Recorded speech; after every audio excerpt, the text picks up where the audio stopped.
ഇന്നത്തെ പരിശീലനം ഉദ്ദേശിച്ചിരിക്കുന്നത് ആദ്യത്തെ പോസ്റ്റ് കോവിഡ് പരിശീലനവുമായി ബന്ധപ്പെട്ട് പങ്കെടുക്കാൻ സാധിക്കാത്ത ഒരു 3 ജില്ലകളുടെ സ്പെഷ്യൽ റിക്വസ്റ്റ് മാനിച്ചാണ് ഇന്ന് വീണ്ടും പരിശീലനം നടത്താൻ ഉദ്ദേശിച്ചിരിക്കുന്നത്. നമ്മൾക്ക് എല്ലാവർക്കും അറിയാം, കോവിഡുമായി ബന്ധപ്പെട്ടുള്ള പ്രവർത്തനങ്ങൾ നമ്മൾ മുഴുകാൻ തുടങ്ങിയിട്ട് ഏതാണ്ട് 10 മാസം കഴിഞ്ഞിരിക്കുന്നു. കോവിഡ് അനന്തര പ്രശ്നങ്ങളെ കുറിച്ചും നമ്മൾ കാര്യമായി തന്നെ കോവിഡാനന്തര പ്രശ്നങ്ങളും നമ്മൾ അഭിമുഖീകരിച്ച് തുടങ്ങിക്കഴിഞ്ഞു. എന്നാൽ ഇതിന്റെ അർത്ഥവും വ്യാപ്തിയും എത്ര കൂടുതലാണ് എന്നറിയാനായിട്ട് നമ്മൾക്ക് ഇതിനെക്കുറിച്ച് നേരിട്ട് ബന്ധമുള്ള, ഇതിനെക്കുറിച്ച് നേരിട്ട് പഠിച്ചുകൊണ്ടിരിക്കുന്ന, ഇതിന്റെ എല്ലാ വശങ്ങളും കണ്ട ട്രിവാൻഡ്രം മെഡിക്കൽ കോളേജിലെ ഇൻഫെക്ഷ്യസ് ഡിസീസിന്റെ മേധാവിയായിട്ടുള്ള ഡോക്ടർ അരവിന്ദ് സാറിനെയാണ് ഇന്ന് നമുക്ക് റിസോഴ്സ് പേഴ്സൺ ആയിട്ട് കിട്ടിയിട്ടുള്ളത്. അതുകൊണ്ട് തന്നെ ആ ഒരു പരിശീലനത്തിന് അതിൻ്റെതായ പ്രാധാന്യത്തോടു കൂടി തന്നെ നമ്മൾ കണക്കിലെടുക്കേണ്ടിയിരിക്കുന്നു. എല്ലാവർക്കും നല്ലൊരു പരിശീലനത്തിന് കടക്കാം. ഏറെ സ്നേഹത്തോടെ അരവിന്ദ് സാറിനെ സ്വാഗതം ചെയ്യുന്നു. സാർ, സെഷനിലേക്ക് കടക്കാം. Sir, Good afternoon.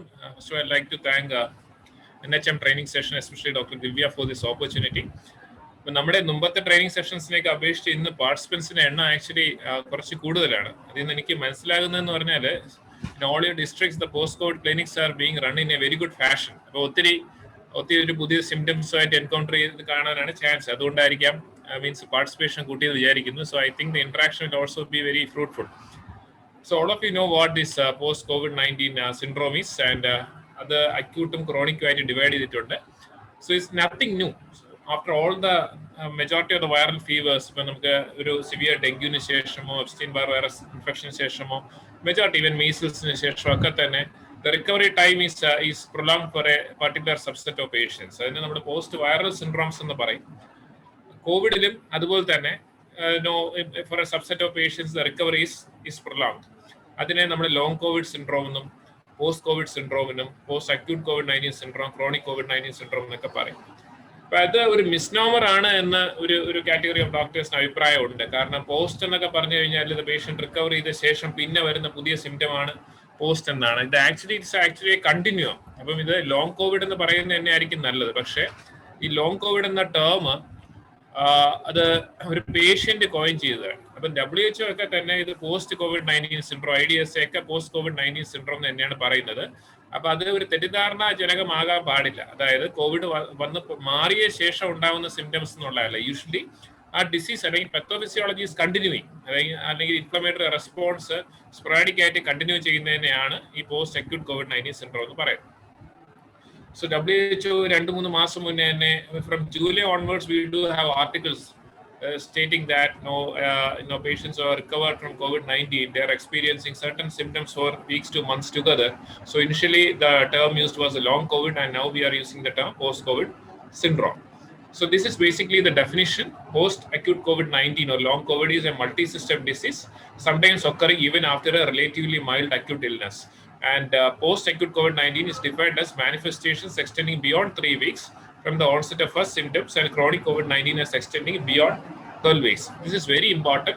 Symptoms from the onset, if it is persisting for more than 21 days, that is when we call it as post-acute COVID-19 syndrome. And 10% of the people usually develop that.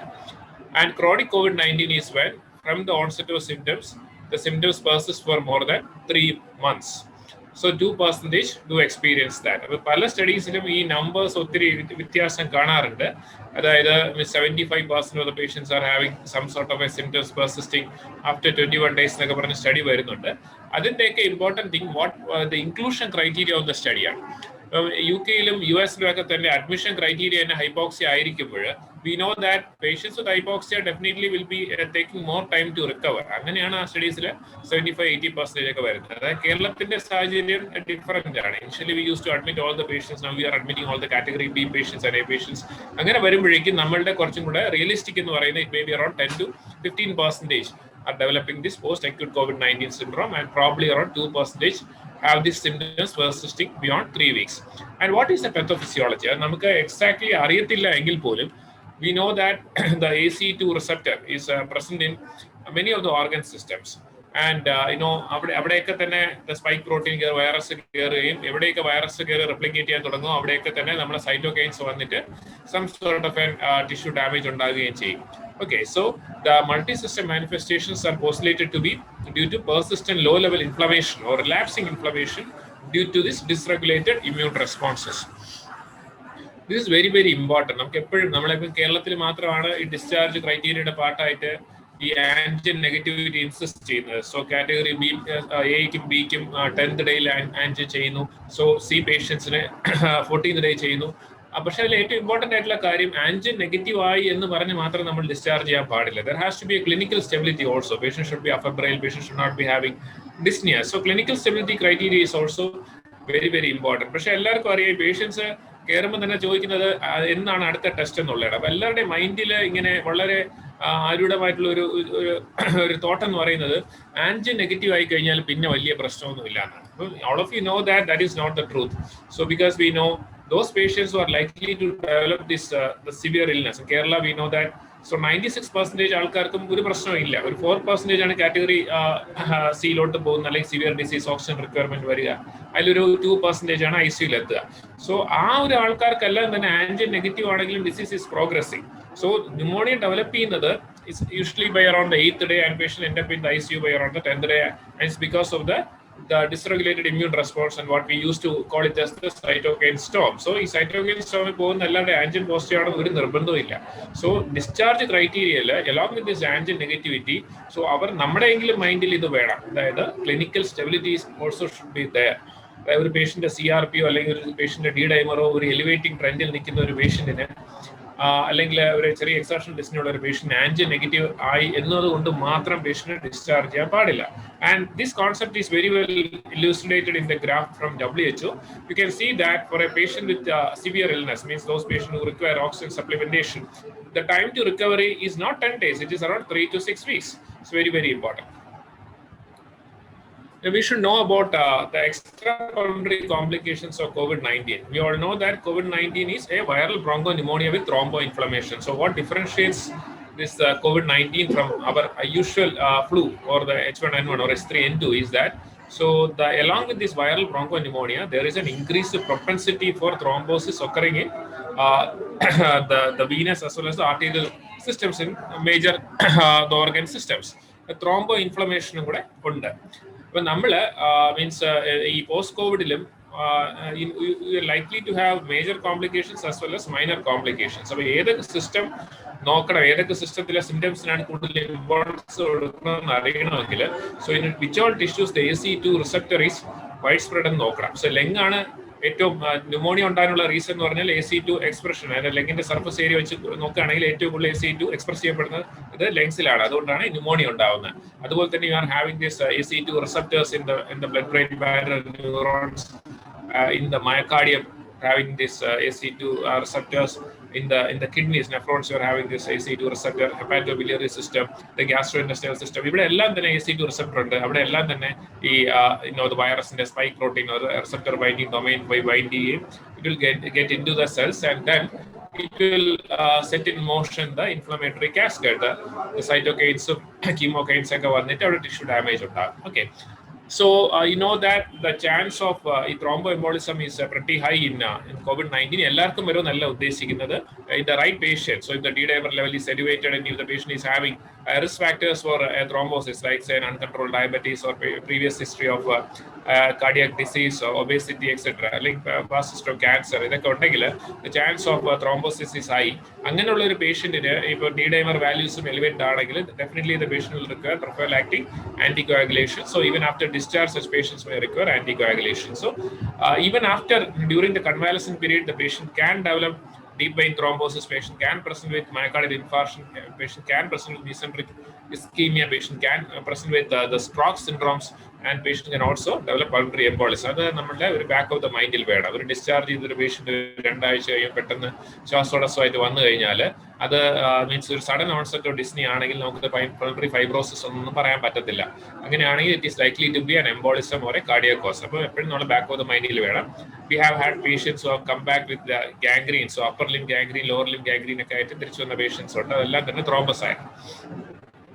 And when we look at the cardiac axis, so the ACE2 receptor is present in the myocardium and can lead to the COVID-19 infection can lead to myocarditis, can lead to cardiomyopathy. It can also affect the conduction system, and patient can present with a multitude of arrhythmias.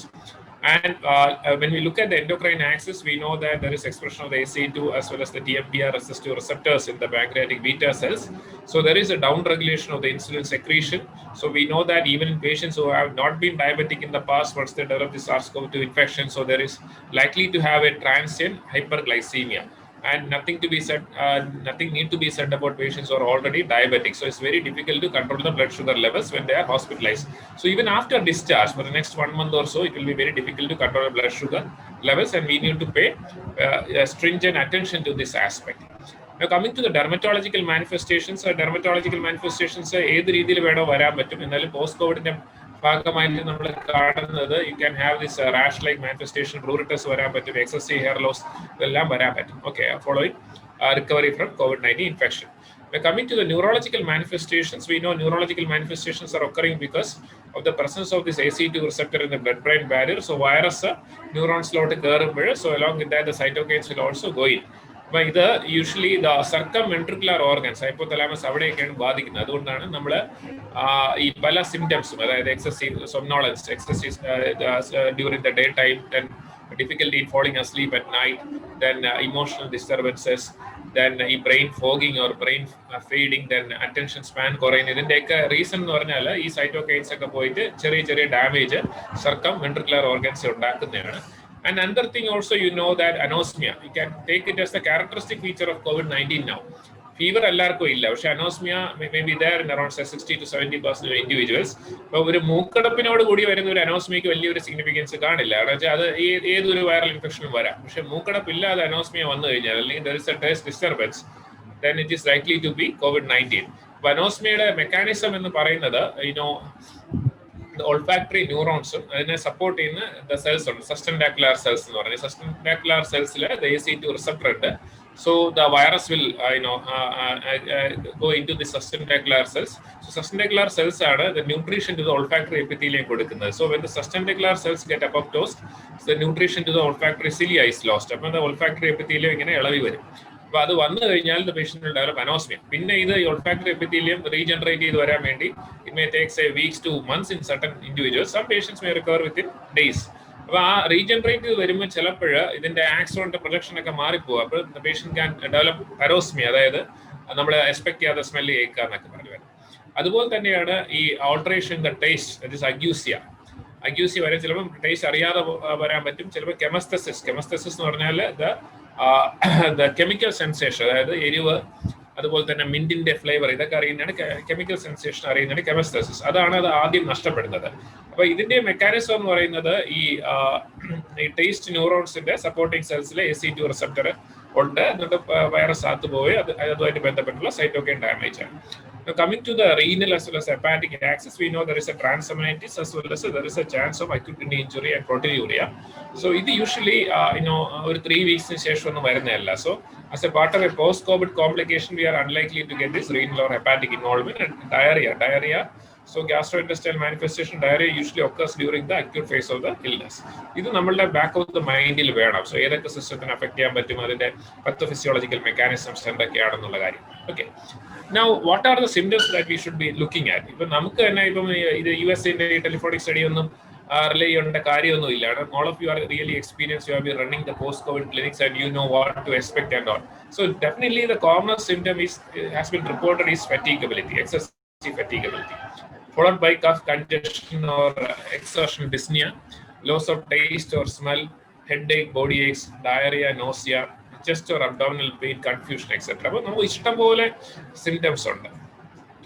അതിൽ നമുക്ക് this from another study, ഇതിലെ symptoms കുറച്ചുകൂടെ ശ്രദ്ധിക്കുക. So impaired concentrations in around 28%, sleep disorder in 30%, memory loss in 34%, dyspnea, exertional dyspnea in 42%, excessive fatigability in 55%. അപ്പോൾ ഇതിൻ്റെ അത് നോക്കുമ്പോൾ ഇതിൻ്റെ അകത്തൊരു ന്യൂറോ സൈക്കോളജിക്കൽ ഇൻവോൾവ്മെന്റ് വരുന്നുണ്ട്. So that is also been describe recent. That is acute post-COVID neuropsychological disorders. Okay, that is a neuronal axis as well as psychological aspects are being addressed. അപ്പൊ അതിൽ impaired concentration വളരെ important ആണ്. നമ്മൾ പല പേഷ്യൻസിന്റെ അടുത്ത് ചോദിച്ചു കഴിഞ്ഞാൽ അവർ പറയും they are having a difficulty in concentration and this may last for weeks to months. Sleep disorder ഇതിന്റെ ഇമ്പോർട്ടന്റ് തിങ് എന്ന് പറഞ്ഞാൽ ഇത് യൂഷ്വലി ഫസ്റ്റ് വീക്കിലൊന്നും ആർക്കും സ്ലീപ്പിന് പ്രശ്നം വരാറില്ല. Usually by around 10th day onwards ആണ് ഈ സ്ലീപ്പ് ഡിസ്റ്റർബൻസ് ഉണ്ടാവുന്നത്. ബേസിക്കലി സൈറ്റോകൈൻ സർജ് വരുന്ന അതുമായിട്ട് ബന്ധപ്പെടുത്തുന്ന തന്നെ വേണമെങ്കിൽ നമുക്ക് അനുമാനിക്കാൻ പറ്റും. ഓക്കെ, സോ ഈ സ്ലീപ്പ് ഡിസ്റ്റർബൻസ് വന്നു കഴിഞ്ഞാൽ it will be very difficult for them to fall asleep. അപ്പൊ ഇതിനൊക്കെ തന്നെ നമ്മൾ ഈ തെറാപ്യൂട്ടിക് ആസ്പെക്ട്സ് സജസ്റ്റ് ചെയ്യുമ്പോൾ we should go for non pharmacological methods like so avoid viewing the mobile or say the television say 1 hour prior to going to sleep, or avoid taking caffeine or stimulants after 2 p.m. അതൊക്കെ try ചെയ്തിട്ട് പറ്റുന്നില്ലെങ്കിൽ you go for drugs. Okay, പലർക്കും drugs വേണ്ടി വരാറുണ്ട്. Memory loss is also a problem. Short time memory loss ആണ് കാണുന്നത്. All these things regain ചെയ്യും. Okay, അതെല്ലാം പെർമനന്റ് ആയിട്ട് പെർസിസ്റ്റ് ചെയ്യുന്നുള്ള അല്ല ഉദ്ദേശിക്കുന്നത്. Of which the most important definitely will be the exertion dyspnea. So exertion dyspnea undengil allengi resting dyspnea undengil we know that so either the patient should be having anemia or the patient should be having a problem in the lung or the heart. So lung anengil it could be this thing, the bronchopneumonia progressing to BOOP, or this fibrosis, or patient could be having embolism, or patient could be having a cardiac problem. So red flag signs is important exertional dyspnea theneyanu. And fatigability, excessive fatigability. Interesting we know that males disease severity males the chance of mortality. So it is actually, the mortality in males is around say 80%. 70% males, around 30% females are. But then if you look at the cross section of people who are developing this post-COVID syndromes, like say excessive fatigability and all, definitely females ilana kodunathu. In Trivandrum Medical College, we have a cohort of around 650 healthcare workers who got infected. Adu nokkumbol nammude ee females thanneyaanu ee fatigability and non-specific symptoms okke ettu koodalayitte കാണുന്നത്, and majority of them are not able to regain their usual level of activity even say weeks to months after recovering from COVID-19. So ee fatigability ne നമ്മൾ define ചെയ്യുന്നത്, so is excessive fatigability which is triggered by physical exertion, mental exertion or emotional exertion, and which is usually not relieved by rest എന്നുള്ളതാണ് പറയുന്നത്. അപ്പൊ ഇത് നമ്മൾ കാണാൻ പലർക്കും work ചെയ്യാൻ വരുമ്പോഴും ഉച്ചയ്ക്ക് ഇരുന്ന് ഉറങ്ങുന്നത് അങ്ങനത്തെ അവസ്ഥ കാണുന്നുണ്ട്. And certain patients this fatigability may progress to more than 6 months. That is what we refer to as chronic fatigue syndrome.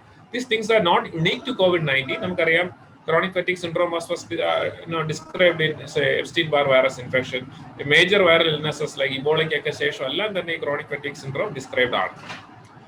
Now coming to the symptomatology, that what we should be expecting in multiple systems, cardiovascular system, palpitation item, dyspnea item present here, it could be due to myocarditis, cardiomyopathy or cardiac failure.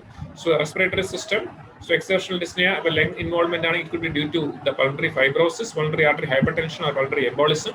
So nervous system, so we know that it is a neurotropic virus. So രണ്ട് രീതിയിലൂടെ ബ്രെയിനിൽ കയറാൻ പറ്റും. നേരത്തെ പറഞ്ഞ പോലെ തന്നെ നമ്മൾ ACE2 receptor in the blood brain barrier വഴി കയറാൻ പറ്റും, അല്ലെങ്കിൽ olfactory nerve വഴി ട്രാക്ക് ചെയ്ത് പോകാൻ പറ്റും. So two ways in which the virus can get to the brain. And patient can present with anosmia, stroke syndrome, short-term memory loss, reduced attention span, confusion, poor quality of sleep, cognitive impairment, and cognitive blunting, something which is referred to as brain fogging or brain fading. So ഈ പലർക്കും ഈ Covid വന്ന ആൾക്കാർ ഉണ്ടെങ്കിൽ ഇതെല്ലാം relate ചെയ്യാൻ പറ്റുന്നതായിരിക്കും. നമ്മൾ പലപ്പോഴും ഇത് പറഞ്ഞു കൊടുക്കുമ്പോഴാണ് അവർ ആലോചിക്കുന്നത് എനിക്കിതൊക്കെ ഉണ്ടായിരുന്നല്ലോ എന്നുള്ളത്. പക്ഷെ ഇൻ റിയൽ ലൈഫ് ഓൾസോ നമ്മളുടെ പല പോസ്റ്റ് ഗ്രാജുവേറ്റ് സ്റ്റുഡൻസിനും അവരുടെ normal level of cognition it took around 7 months. Now coming to mental health aspects, recently there was a study which was published in Lancet saying that around 20% of the people who recovered from the disease had serious mental health issues. Mental health issue എന്ന് പറയുന്നത് anxiety, depression and insomnia. Okay, post-traumatic stress disorder and also. Now coming to the musculoskeletal aspects, patients may complain of polyarthralgia, polyarthritis, then chronic fatigue syndrome. ഇതെല്ലാം തന്നെ musculoskeletal സിസ്റ്റത്തിന്റെ അടിയിലാണ് include ചെയ്തിരിക്കുന്നത്.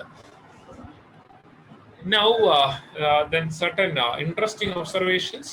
ചില പേഷ്യൻസിന് ഈ മയാൾജിയ എന്ന് പറയുമ്പോൾ will ask them about the nature of the pain. അപ്പൊ അവർ പറയുന്ന ന്യൂറാൾജിക് പെയിൻ എന്ന് പറയും. അപ്പൊ ന്യൂറാൾജിക് പെയിൻ എങ്ങനെ എക്സ്പ്ലെയിൻ ചെയ്യാൻ പറ്റും എന്നുള്ള ഒരു കൺഫ്യൂഷൻ എപ്പോഴും ഉണ്ട്.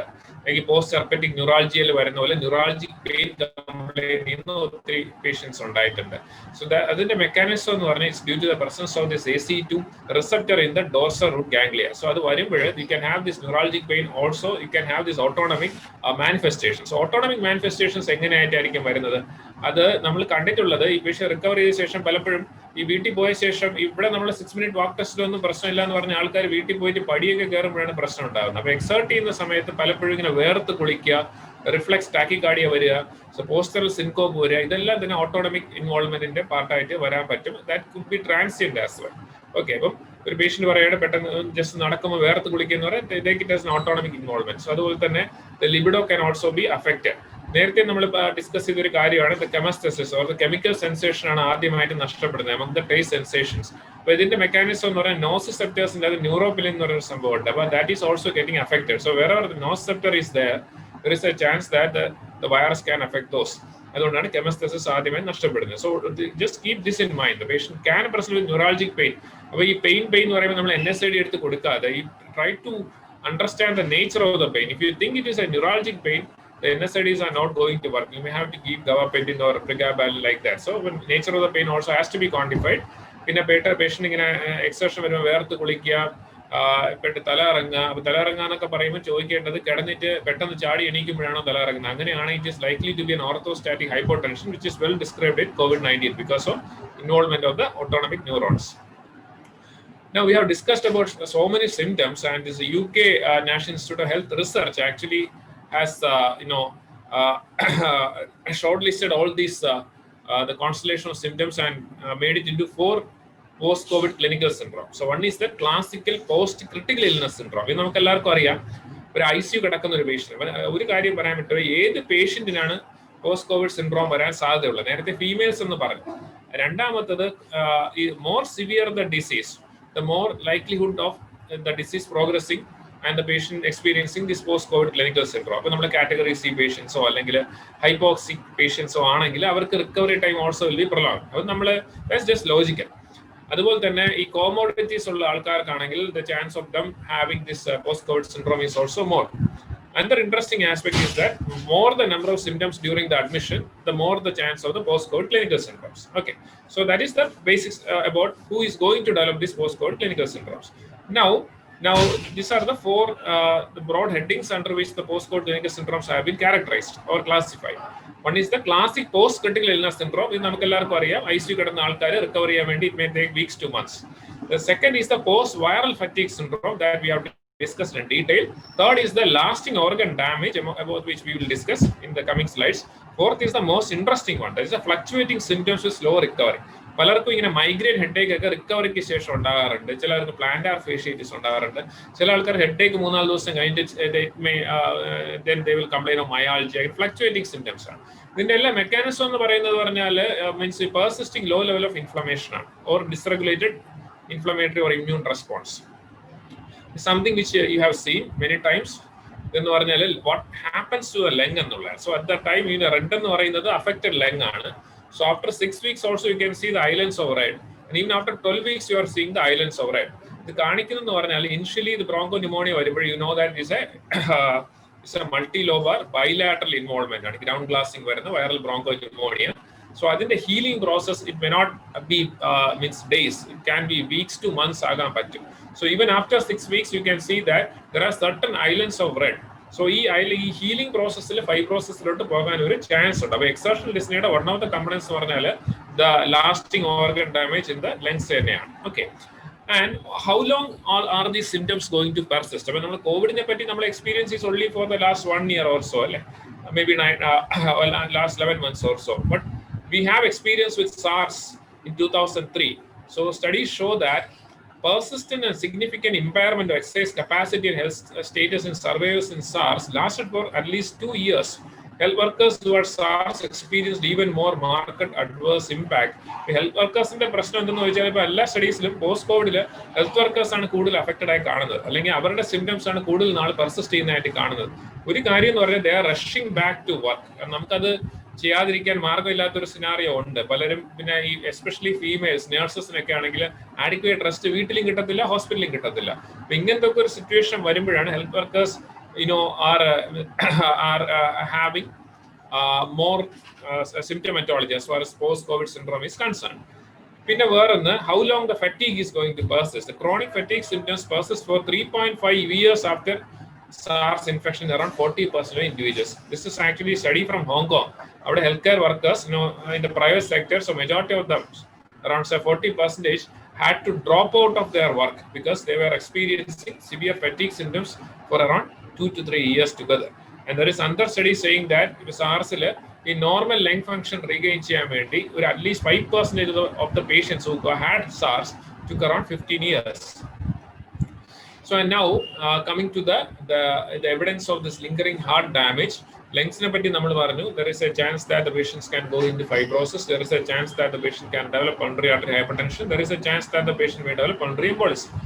അതുപോലെ തന്നെ ഹാർട്ടിനെ അഫക്ട് ചെയ്യുന്ന ഒരു ഡിസീസ് തന്നെയാണ് SARS-CoV-2. അത് നമ്മൾ നേരെ മയോകാർഡിയൽ ഇൻഫാർക്ഷനോ മയോകാർഡൈറ്റിസോ ഒന്നും തന്നെ ചിലപ്പോൾ ഡ്യൂറിംഗ് ഹോസ്പിറ്റലൈസേഷൻ വരണോ നിർബന്ധമില്ല.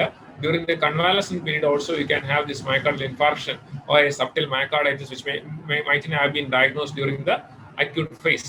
So this is one study from Germany which looked at 100 patients who recovered from COVID-19. They did a cardiac MRI which was performed at 71 days after diagnosis and revealed cardiac involvement in 78% and ongoing myocardial inflammation in 60%. ഇതിനെ അങ്ങനെ അതിന്റെ അർത്ഥം എന്ന് പറഞ്ഞാൽ 70% ആൾക്കാർക്കും ഈ COVID കഴിഞ്ഞാൽ ഹാർട്ടിന്റെ ഇൻവോൾവ്മെന്റ് വരുമെന്നുള്ളതല്ല. So just have this in mind. ഹാർട്ടിനെ ഇത് അഫക്ട് ചെയ്യും, ലങ്ങിനെ അഫക്ട് ചെയ്യുന്ന പോലെ തന്നെ ഹാർട്ടിനെ അഫക്ട് ചെയ്യും. ചിലപ്പോൾ സീരിയസ് ആയിട്ടുള്ള രീതിയിലായിരിക്കില്ല അഫക്ട് ചെയ്യുന്നത്. കാരണം ഈ പേഷ്യൻസിനൊക്കെ തന്നെ എക്കോ വാസ് നോർമൽ. ഇപ്പം നമ്മൾ യൂഷ്വലി ഹാർട്ട് നോർമൽ ആണോ നോക്കുന്നത്, എക്കോ വെച്ചായിരിക്കുമല്ലോ മിക്കവാറും, അല്ലാതെ കാർഡിയക് MRI ഒന്നും നമ്മൾ ചെയ്യാൻ പോകുന്നില്ല. പക്ഷെ കാർഡിയക് MRIയിൽ subtle abnormalities will be there എന്നുള്ളതാണ്. പക്ഷേ ഈ കാർഡിയക് MRIയുടെ പ്രശ്നം പറഞ്ഞാൽ ഇത് കോവിഡുമായിട്ട് ബന്ധപ്പെട്ട് വന്നതാണോ അല്ല നേരത്തെ ഉള്ളതാണോ നമുക്ക് പറയാൻ പറ്റത്തില്ല, ഈ സബ്റ്റിൽ അബ്നോർമാലിറ്റീസ്. അപ്പൊ അതുകൊണ്ട് there is another study was done in USA. അത് ഈ ട്രെയിൻഡ് അത്ലീറ്റ്സിലാണ് ചെയ്തത്. ഈ അത്ലീറ്റ്സിന്റെ പ്രത്യേകത എന്ന് പറഞ്ഞാൽ ജോക്കോവിച്ച് ഹാഡ് COVID-19. അപ്പൊ ഇവർക്കൊക്കെ തന്നെ നേരത്തെ കാർഡിയക് MRI ഉണ്ട്. ഫിറ്റ്നസിന്റെ പാർട്ടായിട്ട് ക്ലബിലൊക്കെ ജോയിൻ ചെയ്യുന്നതിന് മുന്നേയൊക്കെ കാർഡിയക് MRI കാണും. So they compared the previous cardiac MRI with the cardiac MRI done after COVID. അപ്പോൾ അതിൽ 20% had subtle abnormalities. സോ ഇത് നമ്മളെ സംബന്ധിച്ചിടത്തോളം വലിയ ഇമ്പോർട്ടൻ്റ് ഒന്നുമല്ല ഈ ചെറിയ അബ്നോർമാലിറ്റീസ്. പക്ഷേ ഒരു ട്രെയിൻഡ് അത്ലീറ്റിന്, ഒരു പ്രൊഫഷണൽ അത്ലീറ്റിന് അത് ഇമ്പോർട്ടൻ്റ് ആണ്. കാരണം അവരുടെ ലെവൽ ഓഫ് എക്സെഷനിലോട്ട് പോകുമ്പോൾ ആ സബ്റ്റിൽ അബ്നോർമാലിറ്റി തന്നെ can become life threatening. So this very very important. അതുകൊണ്ട് നമ്മളും പറയുന്നത് ഈ കോൺസെപ്റ്റ് മൈൻഡിൽ വെച്ചേക്കണം. ഇപ്പം നിങ്ങളുടെ പഞ്ചായത്തിലോ എല്ലാം ഒരു പ്രൊഫഷണൽ അത്ലീറ്റ് വല്ലതും ഉണ്ടെങ്കിൽ, suppose you had COVID-19 and all and you are coming for fitness and all, you actually should seek the opinion from a cardiologist. വേറൊരു ആസ്പെക്റ്റിൽ പറയുകയാണെങ്കിൽ ഇപ്പം നമ്മൾ ഈ ശബരിമല ഗൈഡ് ലൈൻ വായിച്ചാൽ നമ്മൾ സബ്റ്റിലായിട്ട് അതിൻ്റെ അകത്തൊരു കാര്യം പറയുന്നുണ്ട്. ഈ കോവിഡ് പലർക്കും വന്നു പോയതായിട്ട് അറിയത്തില്ല. നേരത്തെ നമ്മൾ പറഞ്ഞു ഈ സിവിയറിറ്റി കൂടുന്ന അനുസരിച്ചാണ് പോസ്റ്റ് കോവിഡ് മാനിഫെസ്റ്റേഷൻസ് വരാനുള്ള റിസ്ക്കും കൂടുതൽ. But in a subset of patients, even asymptomatic patients, കുറച്ച് പേർക്കെങ്കിലും പോസ്റ്റ് കോവിഡ് എക്സർഷണൽ ഡിസ്നെ ഒക്കെ കാണുന്നുണ്ട്. അപ്പൊ അതുപോലെ തന്നെ നമ്മൾ സൊസൈറ്റിയിൽ അറിയാതെ ഇൻഫെക്ഷൻ വന്നു പോയ എത്രയോ പേര് കാണാം. അവരൊക്കെ ഇങ്ങനെ ശബരിമലയിൽ നമ്മൾ പറയുമ്പോൾ കയറ്റമൊക്കെ കയറുമ്പോഴും നീലിമലയൊക്കെ കയറി പോകുമ്പോഴേക്കും അത് സ്ട്രെനുവസ് എക്സസൈസ് ആണ്. അപ്പൊ അവർക്ക് പെട്ടെന്ന് ഇങ്ങനെ ഈ കയറ്റം കയറി ഇപ്പം majority of us were having a sort of a sedentary life for the last 9 months എന്ന് വിചാരിക്കുക. എന്നിട്ട് പെട്ടെന്ന് ഇത്രത്തോളം എക്സർഷൻ വരുമ്പോഴേക്കും ഒരു സബ്റ്റിലായിട്ട് ഹാർട്ടിന് എന്തെങ്കിലും പ്രശ്നം കോവിഡ് കാരണം ഉണ്ടായിട്ട് അറിയാതിരിക്കുന്ന ആളുടെ ഇതൊക്കെ പുറത്തു വരും. അതുകൊണ്ടാണ് ഈ ശബരിമലയിലൊക്കെ പോകുന്നതിന് മുന്നേ ഒരു ഗ്രേഡഡ് എക്സസൈസ് പ്രോഗ്രാമിലൂടെ പോയിട്ട് നമ്മളുടെ ശാരീരക്ഷമത മനസ്സിലാക്കിയ ശേഷം മാത്രം കയറണമെന്ന് അഡ്വൈസറി കൊടുത്തിരിക്കുന്നത്. Okay, now coming to what we are supposed to do. This is from our this algorithm. നമ്മൾ ഇപ്പം 5 ലക്ഷം പേഷ്യൻസ്, ഇപ്പം 6 lakhs ആവാറായി. ഇവരെല്ലാം തന്നെ പോസ്റ്റ് കോവിഡ് ആയിട്ട് നമ്മൾ പോസ്റ്റ് കോവിഡ് ക്ലിനിക്സിൽ എത്തിക്കഴിഞ്ഞാൽ സിസ്റ്റം വിൽ കൊളാപ്സ്. സോ നമ്മളുടെ സിസ്റ്റം എന്ന് പറഞ്ഞാൽ in all the PHCs, FHCs and CSCs we are having the post covid clinics. Asha have been trained. അപ്പോൾ എല്ലാവരും ഈ 6 ലക്ഷം പേര് നമ്മൾ പോസ്റ്റ് കോവിഡ് ക്ലിനിക്സിൽ വന്നു കഴിഞ്ഞാൽ it will be in a big mess there. അവരുടെ കൂടെ ബൈസ്റ്റാൻഡറും കൂടെ വന്നു കഴിഞ്ഞാൽ this will become epicenters of disease transmission. So we don't want that to happen. So we have this red flag signs. ഈ red flag signs ഉള്ള ആൾക്കാർ മാത്രം ഇവിടെ എത്തിയാൽ മതി. And you will have a primary evaluation in the first tier at the post covid clinics, എന്നിട്ട് second tier clinics in the taluk hospital, district ഹോസ്പിറ്റലും third tier clinics in the general hospital and medical കോളേജിലോട്ട് പോകുന്നുള്ള സിസ്റ്റമാണ്. അപ്പൊ അതിൽ red flag സൈൻസിൽ ഏറ്റവും important ആയിട്ടുള്ള red flag signs എന്ന് പറയുന്നത് എക്സർഷണൽ ഡിസ്നിയ തന്നെയാണ്. Exertional dyspnea, so you have to classify. So exertional dyspnea patient either it could be anemia or it could be a respiratory or a cardiological problem. So anemia rule out respiratory, it could be due to a pulmonary parenchymal involvement like or interstitial involvement like fibrosis or embolism. So cardiological it could be myocarditis, LV systolic diastolic dysfunction or cardiomyopathy. So you should have this algorithm in mind. ചില ആൾക്കാർക്ക് ഇതൊന്നും കാണത്തില്ലായിരിക്കും. അപ്പൊ അവരുടെ പ്രശ്നം പറഞ്ഞാൽ ഈ recover ചെയ്യുമ്പോൾ the muscles will be weak. So diaphragmatic മസിലും ഒക്കെ തന്നെ വീക്ക് ആയിരിക്കാം. സോ ഡീകണ്ടീഷനിങ് എന്ന് പറയും. Deconditioning of the respiratory muscles including diaphragm. So ഈ ഡീകണ്ടീഷനിങ് വരുമ്പോഴും you can have this exertional dyspnoea. നമ്മൾ എക്സ്റേ എടുത്ത് നോക്കുമ്പോൾ നോർമൽ ആയിരിക്കും, PFT നോർമൽ ആയിരിക്കും, ഡി ഡൈമർ നോർമൽ ആയിരിക്കും, എക്കോ നോർമൽ ആയിരിക്കും. But still the patient will complain of exertional dyspnea. So it's because of the deconditioning of the respiratory muscles. ഇതൊക്കെ തന്നെ ഈ physiotherapy, breathing exercise കൊണ്ട് improve ചെയ്യും. Now, what will be the focus investigation? So if the patient is coming to your clinic, so you have a clinical examination, you do a blood pressure, the pulse rate, the pulse oximetry.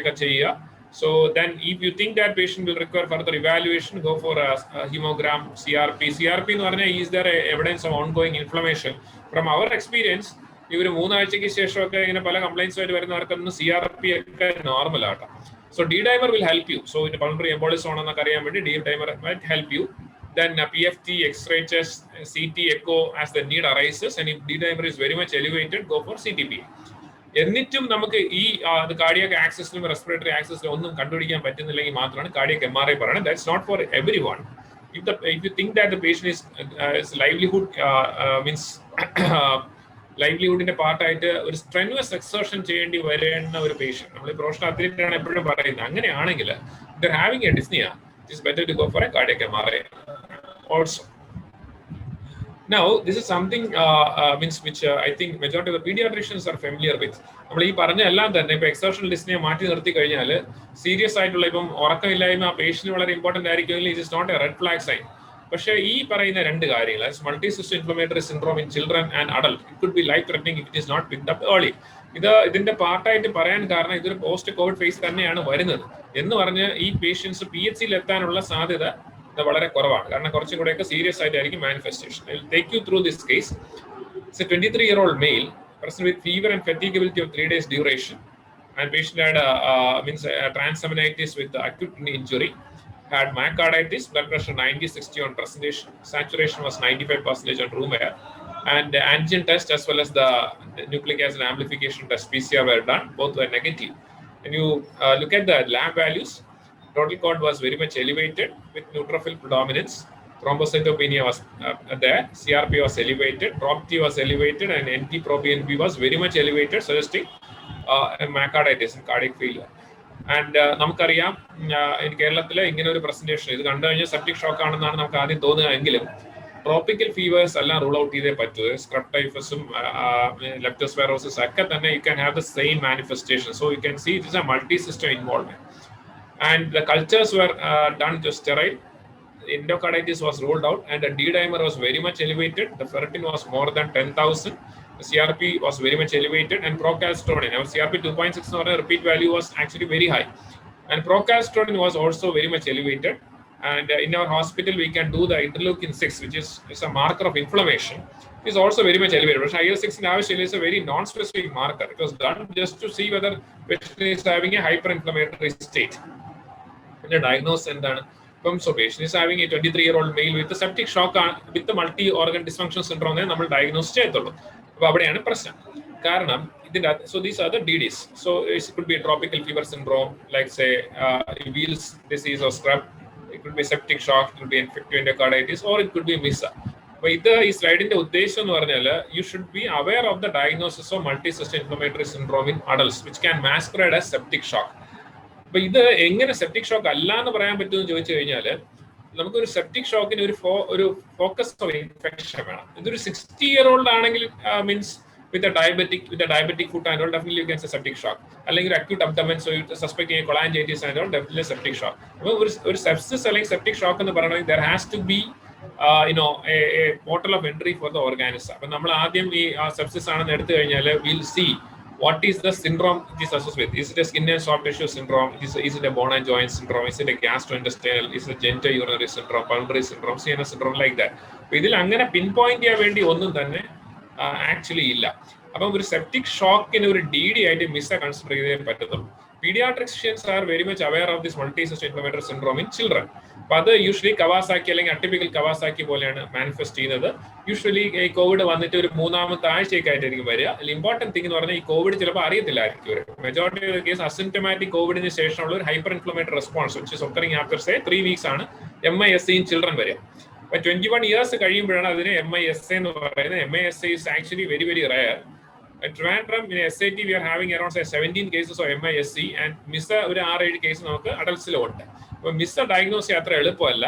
only way is that എല്ലാ septic shock കേസസും predominant heart involvement ആണ്, myocarditis ആയിട്ടായിരിക്കും actually present ചെയ്യുക. അപ്പൊ അങ്ങനെയുള്ള കേസസിൽ ഒരു myocarditis patient the counts are very much elevated, you are not identifying another foci of sepsis angle, you need to consider MISA also as one of the differentials, and this is the our protocol. So what is the working definition of MISA?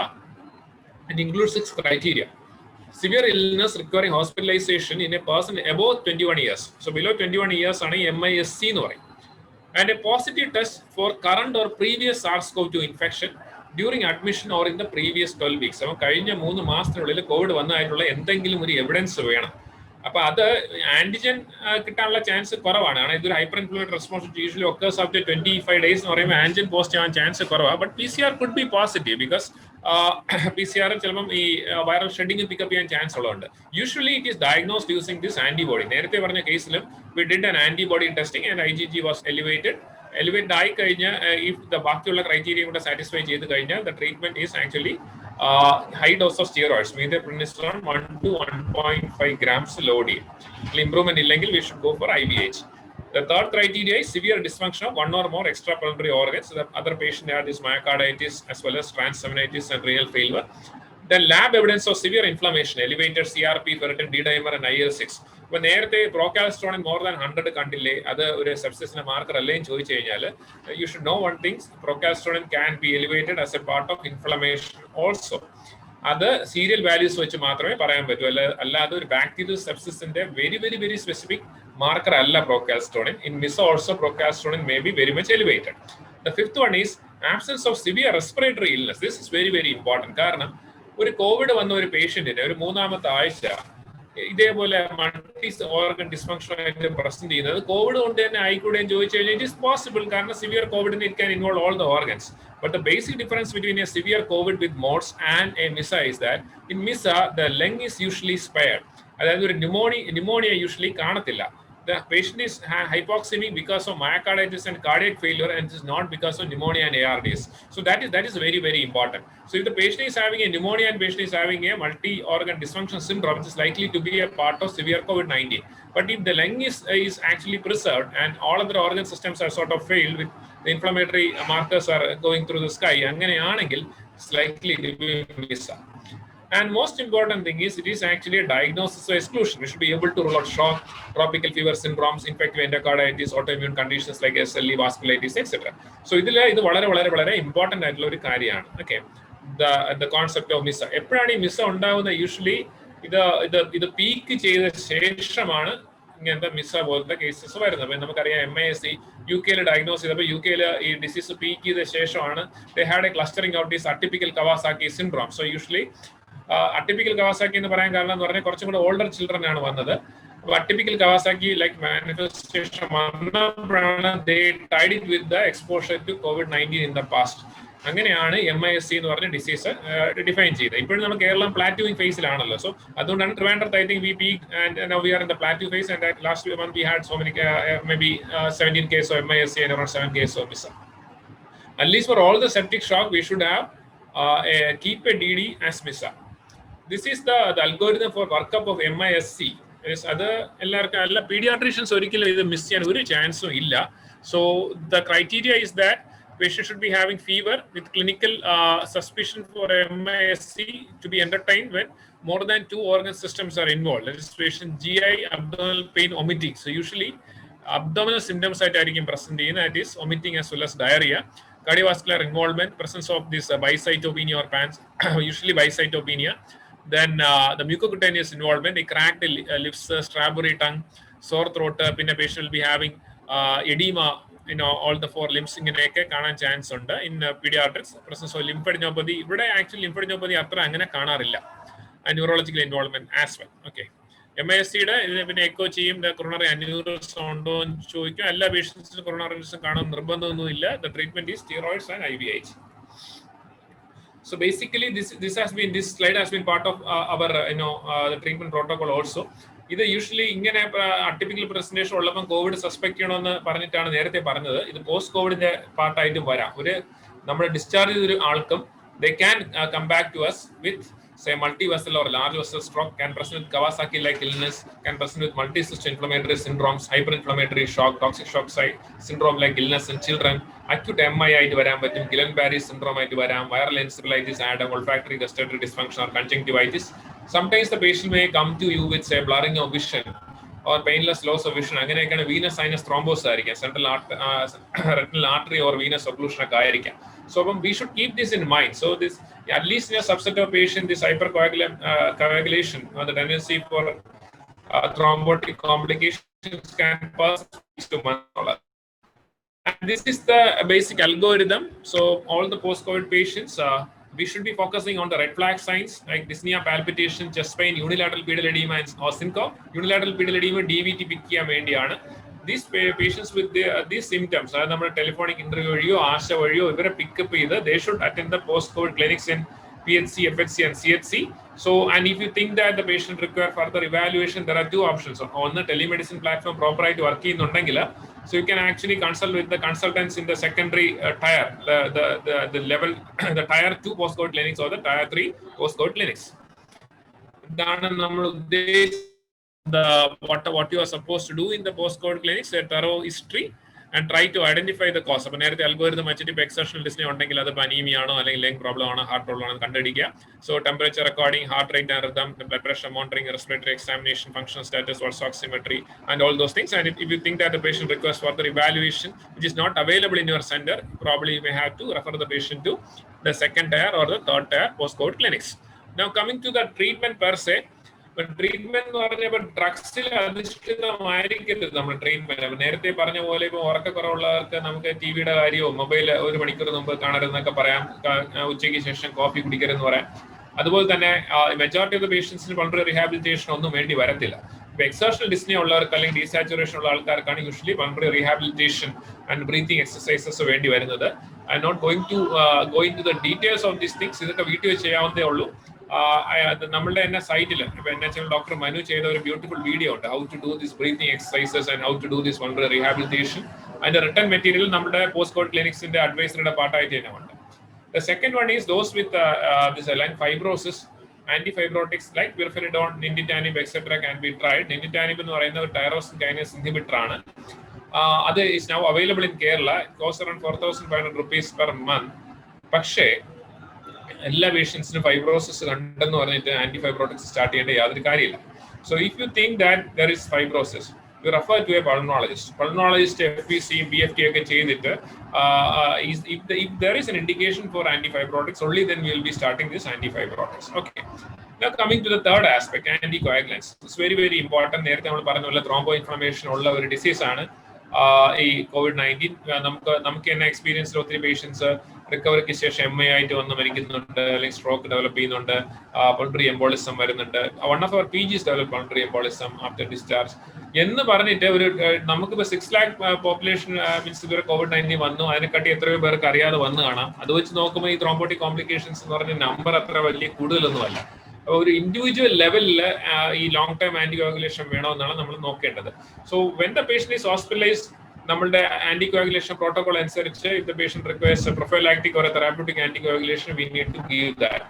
അപ്പൊ ഇതിൽ ഏത് പേഷ്യൻസിനാണ് after discharge 2 to 3 weeks anticoagulation വേണമെന്ന് പറയുന്നത്? The simplest thing is that those who require therapeutic anticoagulation, അതായത് hospitalised പീരീഡിൽ പേഷ്യന്റിന്റെ DVT വന്നു അല്ലെങ്കിൽ എംബോളിസം വന്നെങ്കിൽ നമുക്ക് there is no doubt about that. We need to continue anticoagulation for 3 to 6 months. Okay. അല്ലാത്തൊരു പേഷ്യന്റിന് ഇപ്പം D-dimer എലിവേറ്റഡ് ആയിരുന്നു, ഡിസ്ചാർജ് ചെയ്യാൻ പോവുകയാണ്, 2-3 ആഴ്ച ഇപ്പം അപിക്സിബാനോ അല്ലെങ്കിൽ റിവറോക്സബാനോ എല്ലാം കൊടുക്കണമെന്ന് ചോദിച്ചു കഴിഞ്ഞാൽ നൗ വാട്ട് വി പ്രോട്ടോകോൾ റിവിഷനെ അത് വരും. അതിനെപ്പറ്റി ഒരു ഇന്റർനാഷണൽ കൺസെൻസസ് ഒന്നും ഇല്ല. അപ്പം റിസ്ക് ഫാക്ടേഴ്സ് കൂടുതലുള്ള ആൾക്കാർക്ക് it will be better to give എന്നാണ് പറയാം. സോ റിസ്ക് ഫാക്ടേഴ്സ് എന്താണ്? ഇപ്പൊ പാസ്റ്റ് ഹിസ്റ്ററി ഓഫ് ഒരു ത്രോംബോഎംബോളിസം ഉള്ള ആൾക്കാർക്ക്, മാലിഗ്നൻസി കീമോതെറാപ്പി ഉള്ള ആൾക്കാർക്ക്, ഇപ്പൊ elderly above 75 years and uncontrolled diabetes, hypertension, ഇത്രക്കാർക്ക് if the D-dimer is also say more than 2 times the normal limit, then it will be probably better for them to be put on say anticoagulation for say 2 to 3 weeks. അപ്പൊ അതിന് നമ്മൾ ഒരു quantify ചെയ്യാൻ പറ്റുമോ ചോദിച്ചു കഴിഞ്ഞാൽ there is something known as the improved venous thromboembolism score. The score is more than 4, probably you need to give this rivaroxaban or apixaban for 3 weeks. The score is more than 2 and if the D-dimer is more than 2 times the upper limit of normal, then also you may have to give the anticoagulation for 3 weeks. Well, പലരും ചോദിക്കാറുണ്ട് എക്കോസ്പ്രിൻ മതിയോ എന്ന് ചോദിച്ചു കഴിഞ്ഞാൽ if the patient can't afford the other thing, it is better to give Ecosprin. കാരണം പ്ലേറ്റ്ലെറ്റിനും ഈ thrombus ഉണ്ടാക്കുന്നതിന് ഒരു minor role is there for platelet also. So if the patient can't afford this anticoagulant directly acting oral anticoagulation with rivaroxaban or apixaban, so ecosprin for 3 weeks may not do any harm in patients who are likely to develop thromboembolic complications.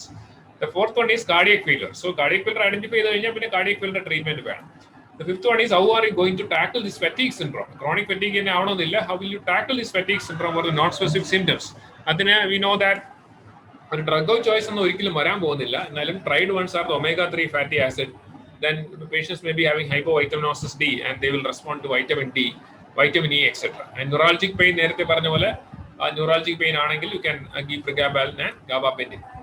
So going into the pulmonary rehabilitation, so it's not for everyone who is being discharged. എല്ലാവർക്കും pulmonary rehabilitation ആവശ്യമില്ല. Those who are having this persistent exertional dyspnea and if you think that there is a deconditioning of the respiratory muscles has occurred, those are the ones who are likely to respond to this pulmonary rehabilitation. അതിലെ breathing exercise ഒക്കെ തന്നെ നമ്മൾ how to do it, എത്ര പ്രാവശ്യം ചെയ്യണം എന്നുള്ളതൊക്കെ നമ്മൾ വ്യക്തമായിട്ട് നമ്മുടെ ഗൈഡ് ലൈൻസിലുണ്ട്. അത് കൂടാതെ ഒരു വീഡിയോയും ഉണ്ട്. I think all of you must have gone through that beautiful video by Dr. Manu. അതിൽ ഏറ്റവും ഇമ്പോർട്ടൻ്റ് ആയിട്ടുള്ള കാര്യം, നമ്മൾ ഈ ഡിസ്ചാർജ് ചെയ്ത് കഴിഞ്ഞാൽ ഒരിക്കലും പഴയ ലെവലിലോട്ടുള്ള നോർമൽ ആക്ടിവിറ്റിയിലോട്ട് ഉടനെ റഷ് ചെയ്യാൻ പാടില്ല. It has to be a graded exercise programme ആണ്. ഇപ്പൊ 50 പുഷപ്പ് എടുത്തുകൊണ്ടിരുന്ന ആൾക്ക് മീൻസ് ഒരു 7 ദിവസം കൂടെ ഐസൊലേഷൻ കഴിഞ്ഞ ശേഷം 50 പുഷപ്പ് അത് പറ്റത്തില്ല. അത് ഗ്രേഡഡ് ആയിട്ട് 10 പുഷപ്പിൽ അങ്ങനെ സ്റ്റാർട്ട് ചെയ്ത് അങ്ങനെ പോകാൻ പാടില്ല. The graded way in which you should start your exercise program, that is actually very, very, very, very important. So thank you very much for patient listening.